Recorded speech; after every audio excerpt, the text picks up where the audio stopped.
shaking YouTube? It's your boy Graybeard Gamer bringing you another epic tip video. Today we're going to talk about aiming gunfights and all the things you need to take into consideration before you go into a gunfight where you need to pull the trigger. But before we get into that, make sure you smack that like button. If it's your first time here, make sure you subscribe. I got lots of tip videos, best class setups, gun reviews, everything you're going to need to be the best CoD World War II player you can be.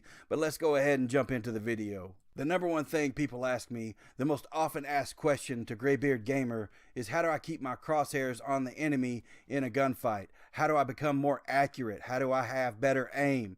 Well guys, today we're going to talk about not just your aim, but the variables that go into your aim, and maybe it's not your aim after all. The first thing I want to talk about is the weapon that you choose. If you're not good with that weapon or you haven't practiced with that weapon, you're setting yourself up to fail, because this is a game of precision and you need to stay on target. And if you are used to running the Type 100 and you jump out there with the PPSH with no grip, you're setting yourself up for failure. So you need to use a weapon that you're comfortable with, because it really doesn't matter the damage or the fire rate, because what really matters in a gunfight is how many bullets you get into your enemy. And if you're able to stay on target with the Type 100, then that's the one you need to use. If you need to, throw on rapid fire so you get more bullets down range, but ultimately use the weapon that you're most comfortable with. The second thing I want to talk about today is preparation. The most important thing you can do is prepare for any gunfight that you're going to come into. And I know what you're thinking, Graybeard, how do we know where they're going to be? Well, I'm going to tell you how you're going to know. You're going to pre-aim everything. This is a slower paced game than most Call of Duties, and you can have the opportunity and the time to pre-aim every single corner, every single door, and that's what you need to do. I know you've heard that before, but guys, I'm telling you, watch the video on screen. I pre-aim everything and I anticipate enemies even when they aren't there. But when they are, I am able to take them out because I'm already pre-aimed and they're not anticipating a quick gunfight. You got to pre-aim every single thing. Prepare mentally. You need to treat this game like you do when the 5-0's behind you. You need to be paranoid and you need to anticipate the enemy being everywhere. And pre-aim, pre-aim, pre-aim.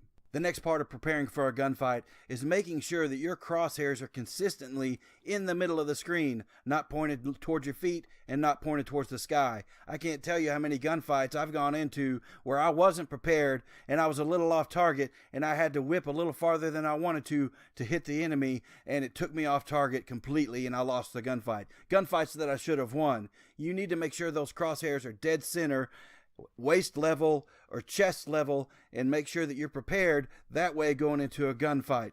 Another thing that I do, and I don't expect everybody to do it, but it really helps me, when you're in the middle of a game, it's very easy to lose sight of where your crosshairs are on your screen because you're looking for the enemy. So I've taken some thread and I've indicated the direct center of the screen, and I have crossed it and I've put it straight down so I can always see where the middle of my screen is and where the enemies need to line up for me to shoot them. It helps me. It'll help you. If you want to do it, it doesn't take that much. I put some tape at the top of my monitor, the bottom of my monitor, and on both sides, and I have a nice little self-made crosshair to always let me know where the enemies need to line up. The last piece of preparation we're going to talk about today, guys, is don't get caught sprinting. It does not matter if you're playing Tommy No Thumbs. If you're sprinting into a gunfight and he's stationary or walking, he's going to have the advantage, and 99.9% of the time, he's going to win that gunfight. So don't get caught sprinting. Don't make the mistake of thinking quick draw is going to bail you out of these situations. This is not COD of Ghost Pass, baby. This is COD World War II, and quick draw is basically nothing. It doesn't help you in any way that I can see. So make sure you don't get caught sprinting. Use the preparation that we're talking about today. Pre-aim. Keep your crosshairs up. Don't get caught in a sprint. And use the weapons that you are best with and that can keep you on target the best. And your aim is going to improve because you're going to be ready for every gunfight. But anyway, we're coming down to the end of the video. But before we end it, I do want to say, if you're interested in how to rush, techniques to rush, things like that, Exclusive Ace has a great video out. He just released it this week about how to rush, and I would be remiss if I didn't tell you to check that out because it's a great video, and all his tips will stack on top of the ones that you've received here today, and I'll put the link in the description. But anyway, we're coming down to the end of the video. I hope you enjoyed it. Double Dip Thursday, baby. Make sure you check out that combat shotgun best class setup as well. And as always, make sure you smack that like button, subscribe if it's your first time here. My name is Graybeard Gamer, and I'm out.